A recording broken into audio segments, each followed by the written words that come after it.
BlackList podcast, brought to you by our title sponsor, Sodium Fishing Gear.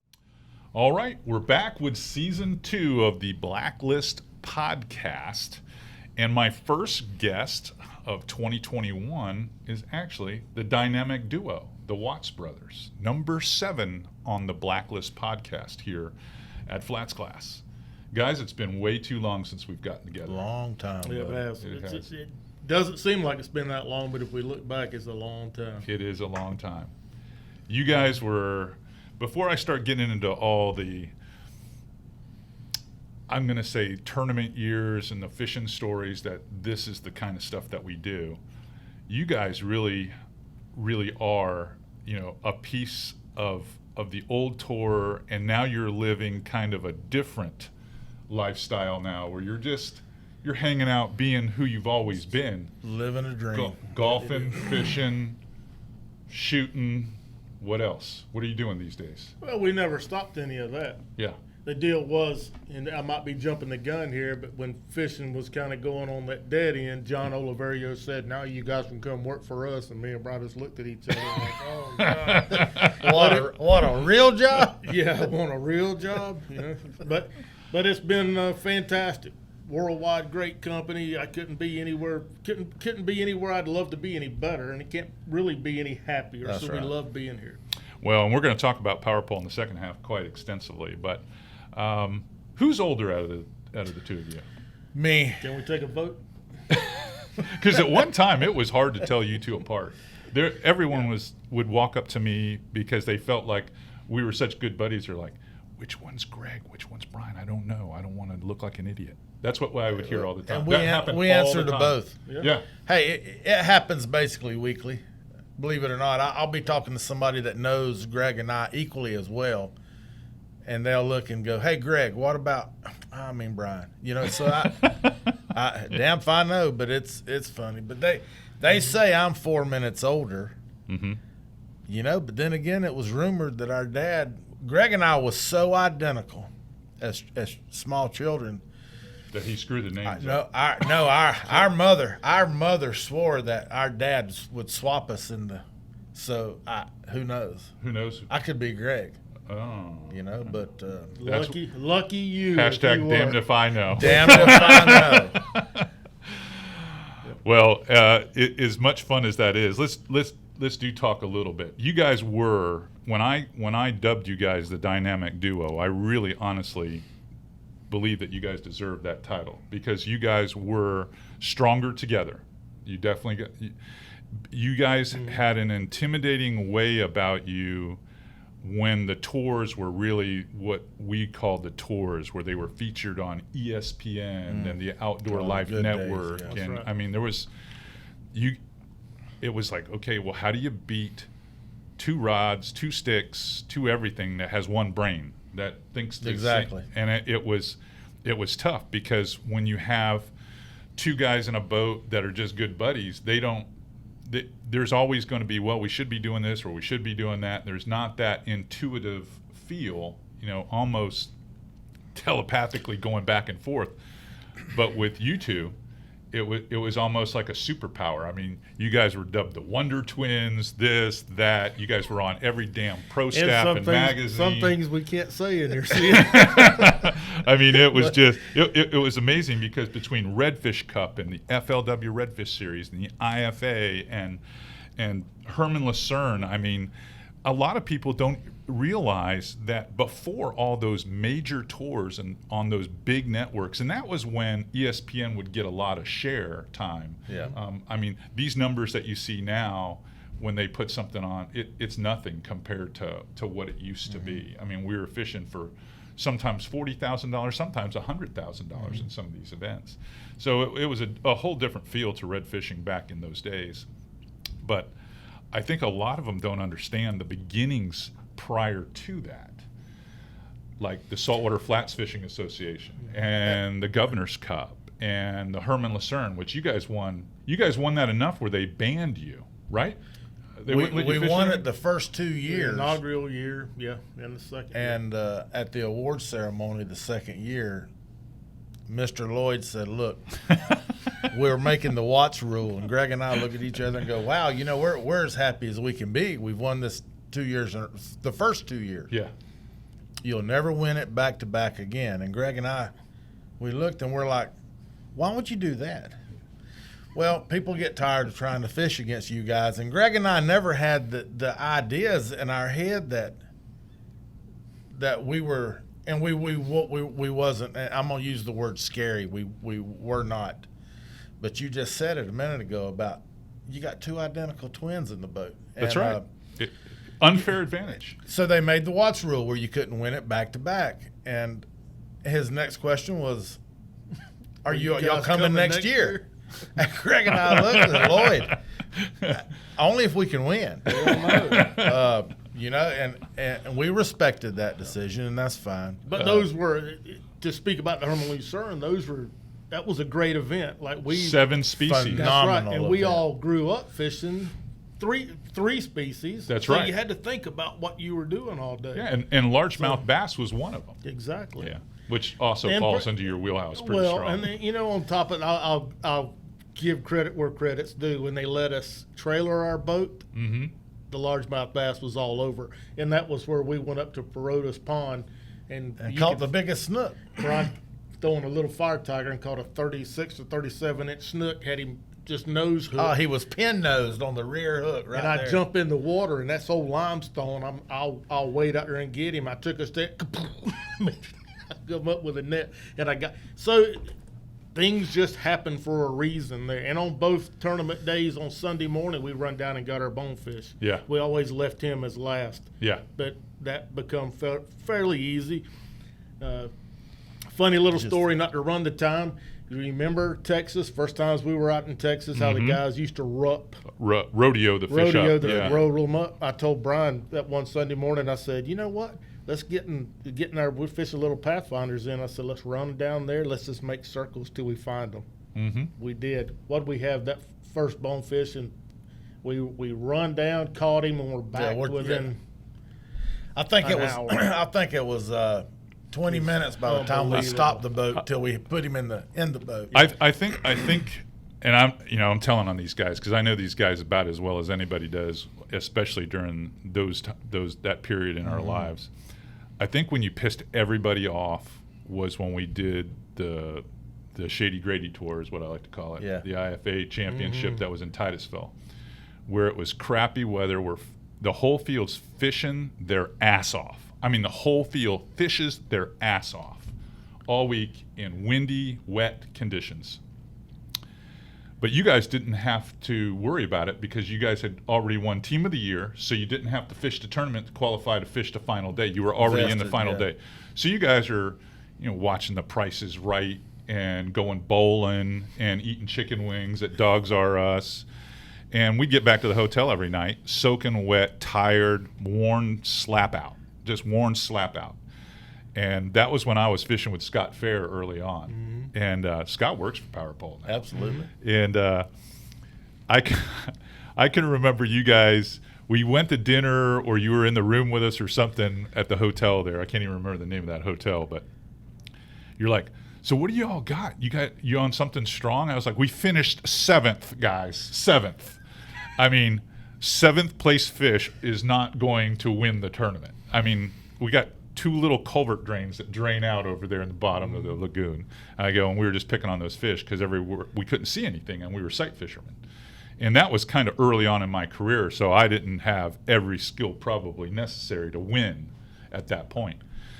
And so you guys roll in, and there was only like 3 top 5 boats fished that last day, or was it top 3 And we boats? made the 6th. There were 6. Oh, 6 because you're Team of the Year. And I think Troy and Christine finished Troy is the and his wife. They're the sticks in Mosquito Lagoon in those days. I mean, holding records and everything else. And all you had to do is stay basically about 150 yards off of with no practice or anything like that and just win. And that's when I was like, they sat in their hotel room. They ate chicken wings. They went bowling. They just sat there and drank beer with us at night, Doc Talk. And these guys win the tournament. Yeah, That pissed everybody off, by the way. There's the funniest story to that, and the true story is, south of Hallover Canal has been shut down because of the shuttle. Yeah, The morning of that championship, they opened the south end of the lagoon. yeah. And I don't know where we caught wind of that. Me and Brian took off down there around Cucumber, and it was like sight fishing, redfish in Louisiana. Hank Brown's jig. They hadn't been bothered or I nothing. mean, just floaters. I'd never seen it like that in my life. But we only won that by just Dude, Just a Point. fraction. A little bit, yeah. You guys won everything. You really won everything. I mean, when at the end of the day, you guys will always be. I mean, there are some awesome competitors now that are on these tours, and I know there's a lot of tours. Mm-hmm. I mean, first one that comes to mind is Fred Myers. I always think Fred Myers might be the most competitive guy that I've ever met in my life. I mean, because you guys went about your business. It's like happy-go-lucky. Hey, we win, we lose, we lose. What a great guy Fred is. Yeah. But Fred, this like personally bothers him if he cannot win. I mean, Fred. I think Fred would cut your heart out in a game of horse to win. We see Fred quite regular, and he'll always bring the story up about, hey, when I was a little kid, I'd watch ESPN, you and Greg, CA, and I'm sitting there looking at him like, well, damn, has that really been that long ago or what? But I guess he's just a young man, but he's good. You guys won FLW Redfish Championships. You guys won ESPN Redfish Cup Champions, or were you winning just qualifiers in those FLWs? We had Angler of the Year Angler on of the all Year 3 tours. You guys won IFA. I mean, and that doesn't even count the bass scene that you guys were always a part of growing up. Years ago, I mean, yeah. it's just it's amazing. Now, of all the pro staffs that you guys have been on, and there were a bunch, there's got to be a couple of cherries in there that you really say, wow. I mean, I know there's loyal brands like Hank Brown's and and stuff like that. I mean, we were all on the Evinrude team together, and there was a bunch of pro staff stories that probably could be thrown around there. But I mean, you guys were on Crown Royal. That might have been our best. That might have been the cherry. Yeah, I mean, purple boat. Going to gas stations, everyone coming up to your vehicle, going, "Hey man, you got any free alcohol to give out?" I mean, all the time. Yeah. I mean, And they didn't have any free to give. They couldn't give any to us, which is okay. Yeah. But that was a great to be inaugurated on that team at the Bassmaster Classic at the Superdome with Skeet Reese, Mike Worm. Yeah, and you had guys and Peter T. was there. Peter T. He was on that team. It really does something to you. Makes you feel good. Hey, did I make it? Nah, you really didn't. Like me and Brian always say, you're only as good as your last event. I don't care where you're at. It's the truth. It's the truth. When you're up there with those Bass Elite guys, and you get guys like Peter T. and Skeet and Aaron Martins, you want to talk about feeling inadequate. And Greg and I mean, we're saltwater guys. Yeah. And and all the bass guys are kind of like, well, yeah, we're here to ourselves. Me and Greg are wondering, where do we fit in? But that was such a great opportunity for the 2 or 3 years we were there. I always feel the same. Incredible. I feel the same way around the bass guys. I'm friends with David Walker. David Walker and I are kind of like, and Stephen Browning's on that team too, who used to fish with us on Redfish. And so when we're all together, and most of the pros on the Z-Man team are younger guys, and they're all like full of piss and vinegar, and they got testosterone. Like, I mean, they're out there fishing until 11 o'clock at night, saltwater fishing, when we do these little product knowledge summits that we do in Charleston. And I'm a true saltwater guy, and I'm pulling these guys around watching them fish. And then I'll hear someone talk to me who's like, kind of a bigger deal in their region for red fishing and this, that, and the other thing. I was like, you guys have no idea. You have no idea. Exactly. I mean, you're throwing 2 baits all day long. You're throwing a paddle tail and a spoon, and you're catching a couple of redfish, and you think you're doing something. And you don't even have to figure it out, because the tides put the fish right where they have to be. So if you're worth any salt at all and spent any time on the water in your own region, you're going to know that all the time. That's right. I go, but bass fishing's way different, and you have to figure it out. And I mean, there could be 100 possibilities before you actually figure it out. Yeah. And I go, these guys, if you let them fish saltwater for 2 weeks, they'd whip your ass. I mean, they'd whip your ass in your Bad. own water. It would not even be it's not even a game. I go, you have no idea. I mean, I take these guys to my spots, and they catch fish in my spots, and they don't even know where the good zones are. But they'll catch them every time. And I think, I can remember when you and I were fishing Saltwater Flats Fishing Association. We weren't exactly friends when we first started off, and all I could think of is freaking Brian Watts. That son bitch cheats. He cheats. I cannot be second this many times. I cannot be second all the time. It's impossible. How could this guy beat me every time? Yet you did. And then when we became friends, and I realized you were time. No, pretty much in those days you beat me. But see, every you time. and I both were fly fishing. That's where we were from. fly fishing. That's right. We were fly fishing. But I just couldn't believe I would finish second every time. I was like, "There's no way." And then the stories that he would tell when he'd get up there, he's like, "Yep, got this 32-inch snook at a dock on the way in." I'm like, "That's oh my god, makes me sick." But you routinely whip my ass. That was you know we always the good old days. Yeah. Now you want to talk about the good old days. You and I and I talked to a lot of people about you and those days of we're out there on Bob Nees's tournament. Yeah. And you know they might be 6 or 8 or 10 of us fly guys out there. Yeah. And that was our tournament among us. Then you had Yeah. the plug casters, then you had the live bait guys. You and I learned so much fly fishing in those days because you had to get closer and you had to be sure. Had to do things very strategic, like to get a bite. That's right. Much less get him to you. So you know, I think that really helped a lot of guys like us. I just thought we were good at it because both of us could literally wade fish. Yeah. We were so tall and we were thin then, so it's like we would walk around like blue herons, you know, along shorelines, and we could catch fish the other guys couldn't catch. But those were some really good times. And do you guys ever stay in touch with any of these old pros that fish those saltwater series guys like GMAC and you get talk to them?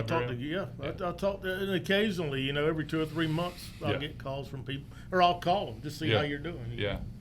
It's cool to see those old, like I talked to Joe Crosby not long ago. I did too. He's moved down here below us now. Well, yeah. I mean, you saw what happened to Georgia. Exactly. He knew what was going on. He got out just in the nick of time. That's what I told him. Yeah, he cracks me up. He's like, "Hey, I'm coming down there," and he's going to live in Cape Coral. And I go, "Do you know how many people live in Cape Coral?" I go, "It's like living in Atlanta." Exactly. That's what Greg and I thought. I told him the same damn thing about 6-8 months ago. I go, "Why are you living in Cape Coral?" He goes, "No, man, I'm used to all this traffic." I said, "Well, I bet you better hope you are, because you're all in you're it gonna again, need it, you know." Because if you need to go to the store, Dear you better Lord. time it just right. I tried to get him to move to the center of the state where I'm at, and he's like, "Oh, man."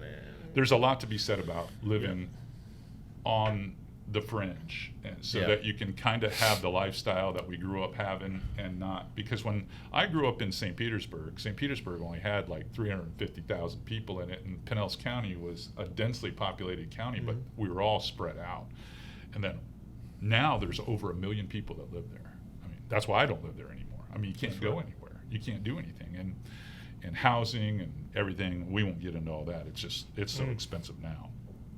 Crazy. It's amazing. Well, when we come back in part 2, I want to talk a little bit more about power pole and some of our buddies and get into the fishing that you guys are doing now, and then ask you a few, I'm going to say, questions that you might not be ready for, because I just want to know how much you two think alike, because I know you guys are competitive. You guys have always been competitive. I still don't forget how many signed $20 bills most of us wrote over to you guys. Hey, that hadn't ended yet either. I know. But it's weird, and you started the segment out with how we kind of think. Remember growing up and you would pull your most confident, your favorite lure out of the box. Mhm. That's how I felt. And I know he feels the same way when we got in the boat together. Some of the strangest things between me and Brad. Very weird. Now, we fought till we were 31. The last fight we got in, we broke a windshield, a pager, a phone, and I won't tell you the position we was. Both of us were getting our ass beat. And finally, we looked at each other and said, "Man, this ain't gonna happen again." Yeah, I'm is it?" done. He goes, "No, we're done." We're dead. But any time on the water. We've only had 1 or 2 instances on the water, which made for great ESPN TV, but they were minute compared. But to be fishing, and I would tell Brian, I said, it just doesn't feel right. He goes, load your crap up and let's go. And we would run. Now, if he told me the same thing, you never second guessed it. Yeah, Come on, never second guess nothing. So, I mean, there's a lot to be said. Maybe it's the twin thing. The ESP, I could tell him a million times what he was fixing to say. I mean, hey, there's been strange. times Trust when me, one it's of us strange. reeled up, turned around, and the other one would go, "You're not putting that on, are you?"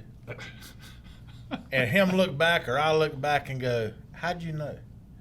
That was our biggest. No, that was your biggest advantage. Contribution to our team. It was like, and it goes back to what you were saying about 2 buddies fishing together. If they don't coincide, don't see eye to eye. No matter how good at anglers those 2 guys are, no matter how good they are in their own right, and usually you try to pick someone who thinks a little bit different than you, so that you have 2 perspectives, and you think that would be an advantage. But it's not. Sometimes it's tough. Sometimes it's not. It's tough. Sometimes hard-headedness don't. We'll get to a little bit of that in part 2. Time to take a break, guys.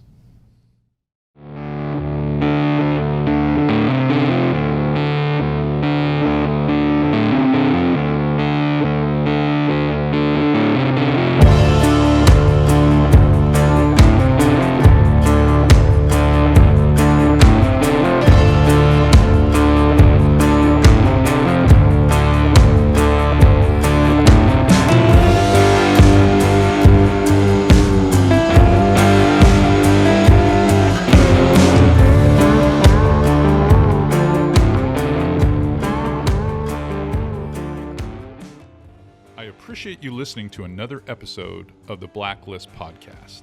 Be sure to check out our sponsor Sodium Fishing Gear at sodiumusa.com. All right, we're back with part 2 of number 7, the dynamic duo for the BlackList podcast.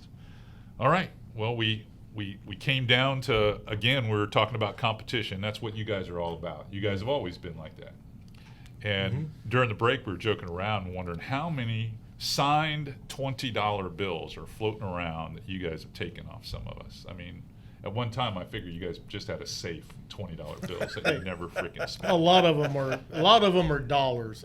In my safe at home, I swear I counted them one day. The like IRS is not listening to this, Greg. No, but see, that was back in the day when you said you grab that magic marker and they'd shine all over it. And I've told myself 100 times, I've looked at that stack and it's like that.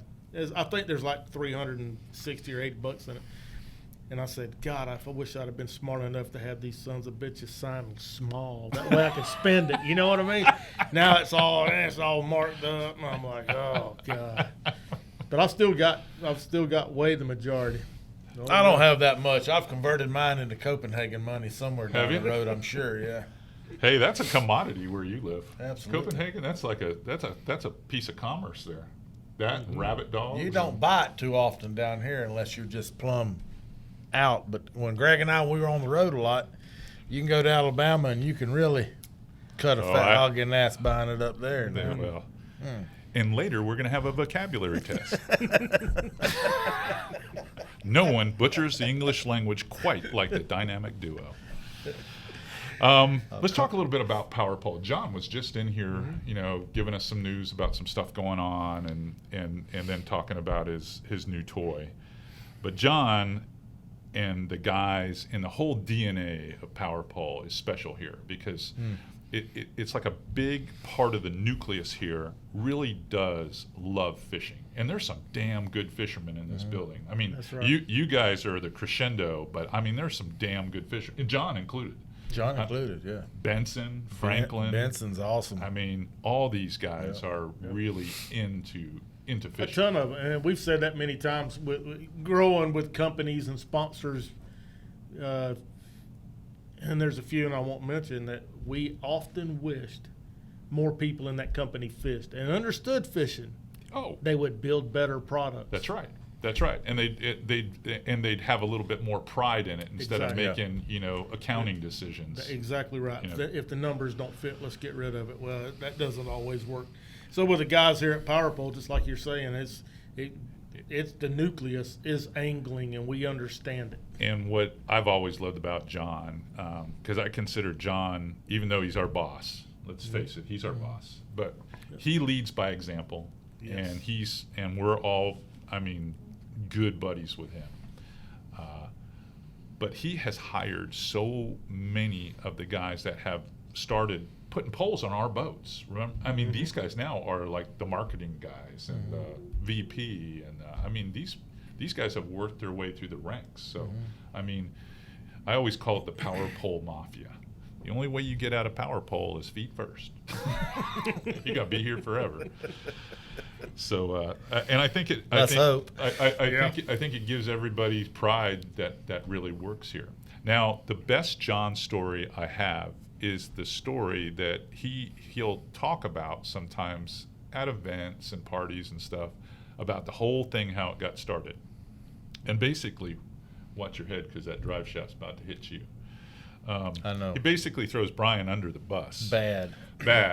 Because when he came out with the original pole and talked a lot about it, and he asked you, which he had a lot of respect and admiration for you as an angler and as someone who understands the game, and you're like, hell no one's going to put that on the back of their boat. It's took me 20 years to try to undo that, and I haven't done it yet. But No, because you got guys like me keeps throwing back up. A little history behind that. John's the same John was, 23 years ago. Yeah. He loved to fish, and Greg and I had a fiberglass business, so we worked on John's boat. We were always modifying or John was fixing there or- working on it. Oh, yeah, whatever. He just doing stuff. Yeah. And I'll never forget John come over to the shop one day, and he said, look, somebody has to build something for an anchor. Mm-hmm. This rope and a cinder block or rope and an anchor, it's not going to work. Something's wrong here. Yeah, well, the idea And- was he watched us in CA, because remember years ago, We red push pole. fishing, we push poled everywhere. Yep, and you, we would you stake still out. do. Yeah. Yeah, and John said, we need something on our boat. Y'all turn the push pole around and job it down and tie it off. We need something to go on our boat like that, and we just looked at him all. well, So he brought this concoction one day, and he threw it down there on the shop floor, and I said, pick that piece of shit up and get it off of me. And he laughed, and we laughed, and I said, yeah, that's, whatever. Yeah. I got bigger fish to fry. It wasn't very long when he came out with what looked like a power pole. The next evolution. Yeah. He said, Greg, you want one of these? Why, sure I do, John. And you Put one looked on his out boat, money. and he looked at me. He goes, do you want one? I said, I don't anchor. Oh, he was just devastated, heartbroken. So we go, and I'll never forget, we were up in Jacksonville pre-fishing, had it on that little skiff, Yeah, on well, that it little was Maverick. St. Augustine down at the That was that little 206. gray Pathfinder you Yeah. guys used Yeah. to run in? So we go in this little creek, and the tides are roaring and what Yeah. have you. And Boats Greg, wanting to turn around. Greg shoves that Well, button. you had to walk around And- to the console. Nothing was Yeah. Nothing was on- wireless. yeah. You walked around to the console and you hit it, and that pole goes. He shoved that down on the tip of an oyster bar, and the boat goes. And I stop a minute, and I'm looking. I go, The light bulb goes oh off. God, I was such a damn idiot. Hey, Text him. Mr. John, I thought about I want this. one, please. that was so comical. You're gonna back pay then. $100 more. Or 1,000. It doesn't matter. But God, those days they were incredible. Well, and we can talk about what it does now and how it's changed the evolution of fishing, anybody's fishing. But you had no idea you had no back idea. in the day that you could stop. And we were, I had the very first one. It was Yeah. on our boat tournaments. We stopped 1 million. That first power pole went up and down 10 million times. Absolutely. I wish I'd have kept it. But you could stop, and you could sit there and you could catch. It's not like I can catch one. If they bit, I could catch them all. Every I one never of 'em. moved the trolling motor. that changed the whole Changed the game. aspect of what we Yeah. were doing. And I can even remember when Keith Daff were on, because at one time when we were all kind of on the same team at Ranger, at Ranger Boats, and he saw that first power pole, and he told John, he's like, that takes away from the lines of our boat. I just don't see us ever OEM in that product. And now, every bass boat that goes down the road, Ranger, Skeeter, doesn't Anybody. matter. Bass Cat, doesn't Bass Cat, matter. all of them. They all have two power That's poles right. on them. I mean, In the early years, John and I spent 5 days in the Keys. We were going to go to every dealer. It's going to be, oh my God, it'll be great down here. We spent 5 days in the Keys, back up toward not into Miami, but toward Miami. We got no. Nobody will pay $750. No. And we're both like, John's very disgruntled. mm-hmm. And to watch it within the next 2 or 3 years just Rocket. blow. So back to the tournament scene, a lot of people saw us IFAs way back in the day, and I mean it just blossomed. Yeah. And Oh yeah, you guys were the poster boys It's a for good that. deal, for, yeah. for that too. You guys were on every piece of advertisement. All right. Collecting baits. You still collecting those Bagley Sure. baits? Are you? Sure. Still doing that? Sure, for all you guys out there that have old Bagleys. Yeah. Does Yeah, anyone, and I started how about many, 6 how years many- ago, How so- many are listening to this that even know about Bagley baits and realize it's a wooden plug? Yeah, I don't guarantee know. you, a lot of people do. Yeah. Yeah, some do, some don't. Yeah. But now, do you collect any of the MirrOlures like Pooch? I mean, I've got a few, but no, we don't. I mean- nobody collects like Pooch. Yeah, Not Poo- MirrOlures. And we're talking about Bob Puccinelli, who Yeah. he is the authority. I mean, the authority when it comes to MirrOlures. And I mean, he's down to only like 3 or 4 that he doesn't have. That he can't find. That he can't find. That's right. He will find them. He's not going anywhere until he finds Well, them. he's got the great connection with Eric Botnick, who knows everything they ever made. Yeah. And it's not like we can go talk to Jim Bagley now because he's passed years ago. You can't sit there and say, all right, Jim, did you make this? See, we don't know what's out there. Yeah, you gotta figure so it we out. keep looking in different colors and different shapes. And Do you guys go to the antique lure shows? Sure. yeah, Do you go to the one that Bernie Schultz goes to? Sure. Do you? I want to interview him because of Hey. his knowledge. Bernie's collection Bernie's knowledge in his collection Yeah. will make our collections, and we have good collections. but like we only Child's collect Play. Bagleys. Yeah. I mean, so we have Bernie's an old Florida collector. Fantastic Bagley collection. Bernie collects. Bernie He should- loves mechanical baits, Yeah. but he collects a variety Yeah. and knows about a lot. And if you of guys stuff. don't know about Bernie Schultz, he's a Bassmaster elite angler. He's been around a long time, Yeah. and he's a real Floridian. And that guy is the curator. I mean, the absolute curator of antique lures. I mean, he knows everything about them, and he encourages me when I ask him questions about it. He goes, "Damn it, you need to go with me." There's this big show. Is it St. Augustine or Daytona? Daytona. He goes, "You need to go sometime." He goes, "I'm telling you, you go there, you're going to go through your shop and you're going to find stuff you're like, oh, Yeah. you know." And I do find old lures every once in a while. Unfortunately, they're all beat to hell because I fish them all the time. It's like I'm not going to save this. I'm not going to save that. I'm going to use it. I always wanted to ask you guys that question. So, what's a typical fishing trip look for you two now? I mean, you guys are not really in the redfish scene anymore per se.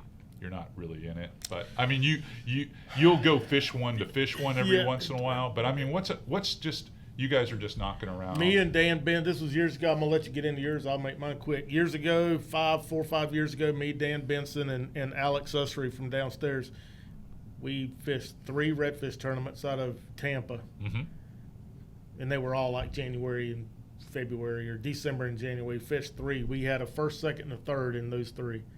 And I said, I'm done.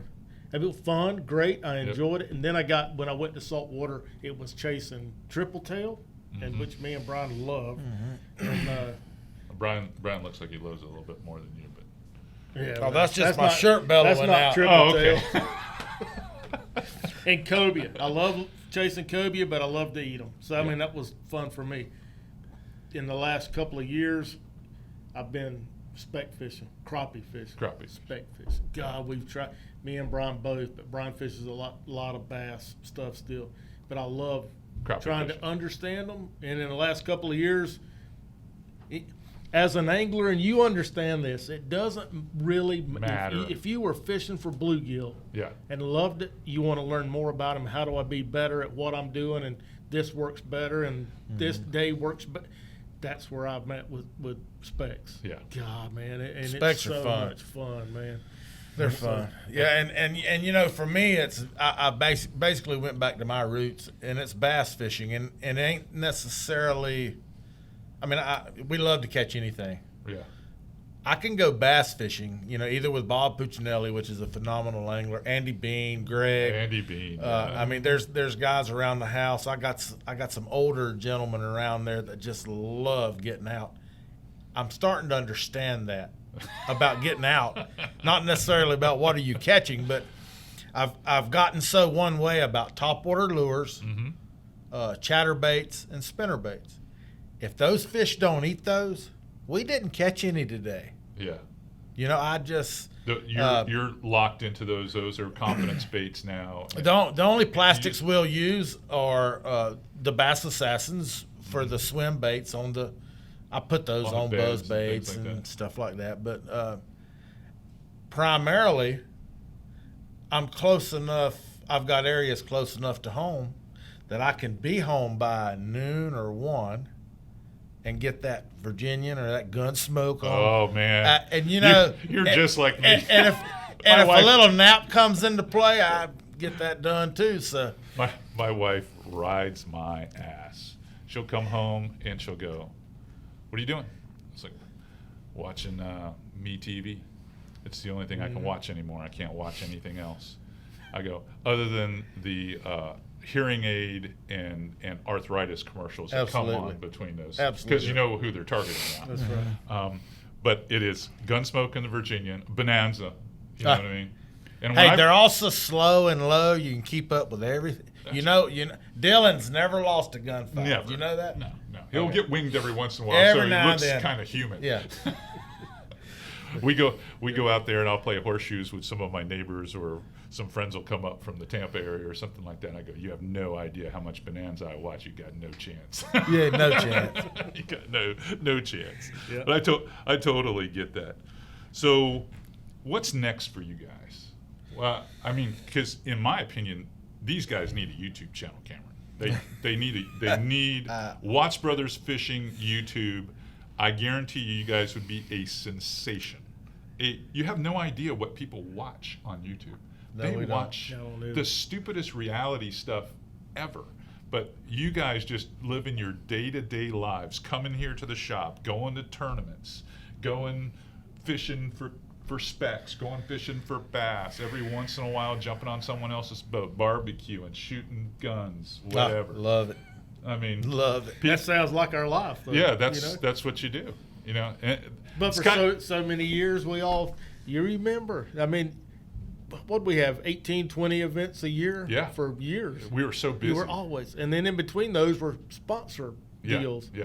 It was like you were never home. You never had time to kind of, I mean, you'd be home a couple of weeks or so, and then during the holidays you were home through Right, January, right. and then it fired up again. I know I left But- one time. He was 3 feet tall. Now he's 6'5". That's exactly right. And I remember exactly. Remember that. that? Pushing, I was pushing him around in a stroller at some of these events. I'll never forget the $58 a night motel room. 4 of us would have to split. and Pull straws, and who then got to sit there, sleep pull on the straws. floor? Who slept on the floor, or who got to use the Yeah, bathroom exactly. first? That's right. The good days, man. I mean, it was Those were some simple times. Simple great times. memories, man. We had some good times. good tournaments. Would you do anything different now, looking back at the career and how everything's kind of? Do you ever regret that you could have done something else? The only thing I regret from being so involved with Power Pole in the promotional side of it, and that's basically what Greg and I and Casey do, I would have worked harder and more diligently for the people that put money Diligently. behind Greg and I. Impressed. Yeah. That's an anomaly. I'm impressed Yeah, again. again. I learned that from you. I don't have any of those. Hey, but I'm gonna step over here and think about it. Hey. I'll be right back. but understanding what a company needs And it doesn't necessarily mean 7 days a week, but understanding what a company needs to validate either putting the money or product into you for exposure for a certain expense or an amount, I would have done that better. Greg and I, we pride ourselves on trying to garner all the publications, TV, promotions we could back then. I think if we had somebody like your son behind us to push us, we could have went way over the top at that point. But like you said, I remember him, y'all coming to the house, he's this tall, that might be the only thing. I think you guys are not giving yourself enough credit. I think the weight of your reputations and just how naturally authentic you two were made people fans of Power Pole that may never have looked at Power Pole. They would have then. But if that's the case, we hope so. Because you guys were at such a high level competing. Yeah. And so respected in that world in inshore that I think that was a good launching pad for Power Pole. I really think that. I mean, you guys, I'll tell you what, I don't mind giving these two credit. You guys made me a better pro, for sure. Just being around you, fishing with you guys, it made me a better pro. And arguably, you guys really kind of shaped and formed who I was. I remember you and I sitting in a restaurant, which we did not know was a gay restaurant. Remember that? Across from E. Engler? It goes blank. I didn't know what it was. We were sitting on the patio. It was across from E. Engler, Mike Davis's place. Oh, God, that was a long time ago. That was a long time ago. We're talking way back, early 2000s, 2003? 2001. Somewhere in there. Early. Maybe 2001. I don't know. 20-odd years ago. And we're sitting there, and we're on the patio, and we're trying to get some food, and this guy comes out and hands us some beers and stuff. And then I go into and Scotty was there too. I go into the restroom, and I noticed that there was, because I was 20 years younger, I noticed women. I was like, there's no women in here. I walk through there, go to the restroom, come back out. We sit on the patio again. We don't know where we are. So we're sitting out there, and the guy comes back, and then Scott, I think you went to the restroom, and then Scott went to the restroom. Scott comes back, he goes, kind of weird that there's no women in this restaurant. And then it started to dawn on me, and then we're trying to figure out, and then we see a few more patrons come in, and not to, it was obvious we were kind of out of place. But we just played it off at that point because you weren't walking out. Did I say anything when I come back? But you did not. I think it went right by you. I don't think you were even thinking that. You probably. Exactly. You weren't relating. So, but one of the things, because we had just inked that deal with E. Engler. Remember, we were sponsored by E. Engler. One of the things Greg said was, we're all going to the same place. We're just going to take a different road to get there. And I always took that to heart. I was like, he's right. He's right. There's a lot of paths to get to the top of where you want to be. That's right. And the hardest thing to do when you're doing it is getting there. And the hardest thing once you get there is staying there. And that's the truth. We all grew up with tournament from the mid-90s. Oh, yeah, that's all we did. I mean, you had it kind of raised all of us. Yeah. I mean, but we raised ourselves through the tournaments, but they helped us. We didn't know. And, me and Brian, as on this side with Power Pole now for 8 or 9 years, 10 years, going out because we go to so many. I mean, I got walleye guys up north. I go visit Brian Croppy. I mean, we're all over the country, and you sit back and no truer words have been said. Listen, don't open, just listen. You listen to people. We never, you included. Now, and there's a lot of us that didn't. We didn't beat our own drum. If you won a tournament, you were always there. Man, congratulate. You win one, we were always, this is a game, and we're going to play it. We're going to do well. We didn't beat our own drum, and we didn't have to, but we didn't have all the social media we have nowadays. Right. But it wasn't like we're calling every newspaper, every radio, look at me, look at me. Look. None of us were that way. Yeah. We see so many guys out there in every genre of fishing that, by God, let them win one event, and the world wants to hear about it. Yeah. And you never hear from that guy for another 2 years. Yeah. I don't see that. we've never been that way. Yeah. So No. if there's any Well, regret, the- you could have beat your drum a little harder, but I wouldn't be the person I am. The I'm three of humble. us We're were all looking humble. at making a living. We loved what we done, Yes. but we were looking at making. Yeah, that we were wanting to living make it a profession, a doing career. that. Yeah. And we did for a while, and we got to live our dream, and you're still living that. And me and Brian have lived ours, and I would not change a thing. Through the grace of Power Pole and John, Greg and I, He's helped us all. we do exactly what we need to do to knock the edge off and try to support this That's company. exactly. But it's great. What's my big deal for me personally now is the fact that I get to work with my kid. So I get to work with him. And I would never realize the potential where this could go now without him.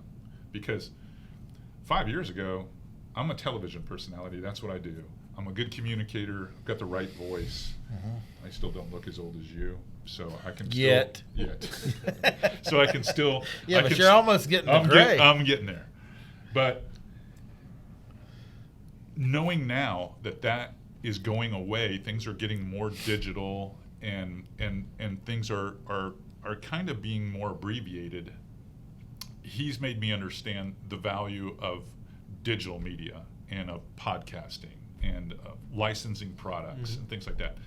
Where if it weren't for him, this might be the last year or two of my relevance. Where now I'm thinking, I might be able to be the Saltwater Bill Dance and hang out for another 15 years. Who knows? That's right.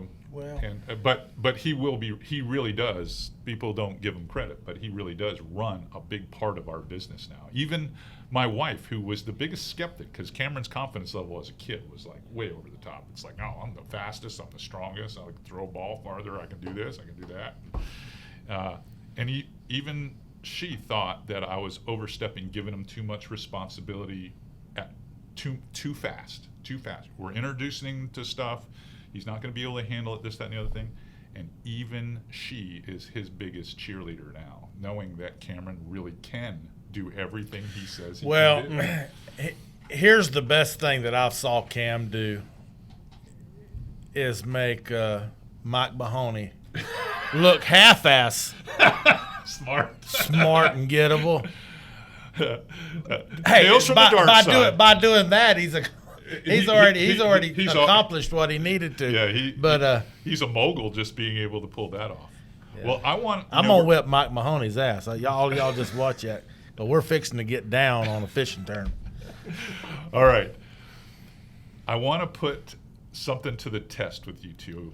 I brought out 2 pieces of paper with 2 pens, and I'm going to ask you these 3 questions. I want you to write the answers down, and then we're going to see how much you two think alike. The first one, really, you don't have to write down. Out of you two, who has more fishing tackle, you think? Greg. Greg has more fishing tackle. And you know that is because you're just doing your normal. Greg is his nod and his little wink. Greg is a hoarder.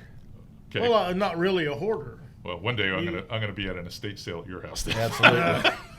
All right. Here's what I do. I do want to do. I want your favorite food, your favorite band or musician, favorite pistol, and favorite saltwater fishing hole. And you've only got 2 minutes to do it because we're going to have to close this show out. I'm starting to say. Favorite food. Favorite food, band or musician, pistol, and saltwater fishing hole. I figured that would give enough variety to see how you guys think alike.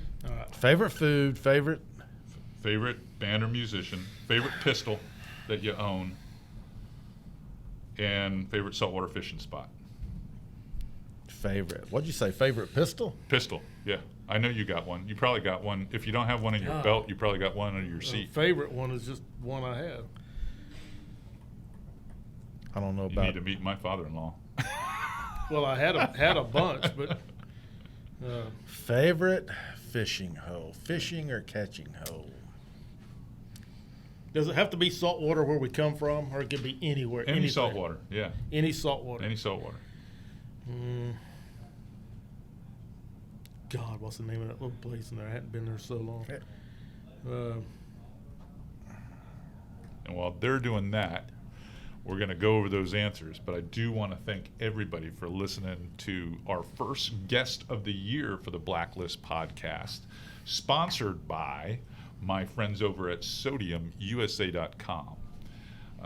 Greg and Brian, the dynamic duo, they're No.7. If you follow our BlackList podcast, you understand that we do it in the same sake as James Spader's show. So we like to give everyone kind of an identity, a number, and go from there. I feel like I'm on Jeopardy with you guys. All right, let's see how close it is. I got Greg's cheeseburger and chicken gizzards versus backstrap. Morgan Wallen now. Luke Combs. Oh, that's pretty close. A Car 40. Caliber. Yep. Versus a Glock 48 9mm. Mine happens to be a Beretta 9mm. I've got that PX4. Terracea and Florida Bay. Wow. Flamingo. That just I got to thinking about that. There's so many memories. Well, there's so many places. People want to know more about you. What's right around Terracea? What's that little hole? Miguel. No, on the other side over there. Palmasola. Perico Harbor. That's all it could be. Miguel Bay, Bishop's Pinnacle Harbor, Bayou. Custer, Moses' Hole, Bishops. See, guys, this is what happens when you get old. I old. told you he screwed up. I told you. Hopefully you guys enjoyed this podcast. Hey, thanks, and CA. we'll be back. Always love having you guys Always a aboard. pleasure. We appreciate it. I got something for you too after we go off the air.